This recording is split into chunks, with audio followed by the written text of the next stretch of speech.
Hi, my name is Ben C. Solomon. I'm a video journalist and filmmaker for the New York Times. My project is entitled Fight for Falluja. It's a VR film following the retaking of Falluja in Iraq in May and June 2016.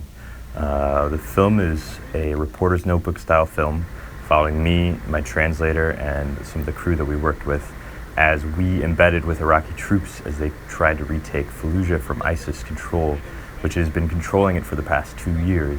And this was one of the first big battles to kind of push out ISIS from Iraq.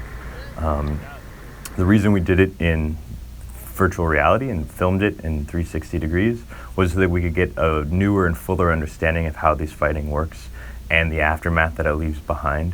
We wanted to get a full dimensional understanding of how fighting in these territories works, how progressing and taking territory works, and just the feels and the looks of war and kind of what goes along with it. And Iraq was a really fitting place to do this because Iraq for the past 13 years has seen so much war and so much kind of confusion that has come after the American invasion there in 2003.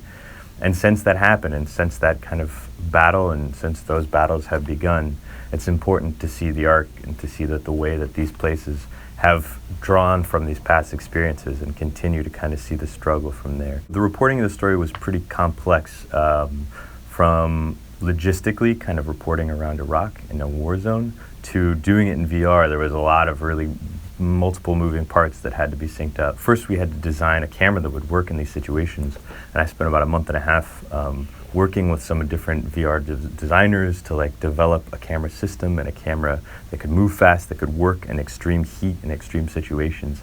And once we got a camera that we were really happy with, that's when the work actually started. Reporting VR in a war zone was something I'd never done, and I don't think many people have. And what was really unique about it was just how the camera filmed and how we interacted with people. I think a lot of times people would see the camera and be really curious, sometimes in a good way and sometimes in a negative way.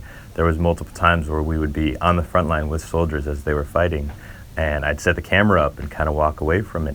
And some of the soldiers would look at it, and it's a 4-camera system, so it's a circular system of cameras, and we put it on a pretty basic tripod so it wasn't that intrusive. But some soldiers would see it and say, "What is that?" And we would have to explain, "Oh, it's a camera, it's shooting in all 360 degrees, and a lot of guys would come up to me like, "Oh, we thought that was like a tracker. We thought that was something like the CIA had brought." And we had to explain and kind of calm people down and make sure they knew that it was, a tool for reporting and not something that was nefarious or something sketchy that they could worry about. So it took some time and to gain trust. I spent about a month and a half in total in Iraq, and we have a Baghdad operation there, Baghdad Bureau. So I would live and work from there and then transfer to and from Falluja every day, embedding with soldiers, working with different units, trying to get to know people, trying to get in to see the situations. And as they progressed into the city, as did the film, and as did the narrative arc of the film kind of progress, and seeing how this fight happened and seeing how they were doing their work. Taking back land from ISIS that has already been taken is a really detailed and hard kind of process. And then we spent a good week or two after Falluja was fully taken to really understand the aftermath and how these wars affect the local population.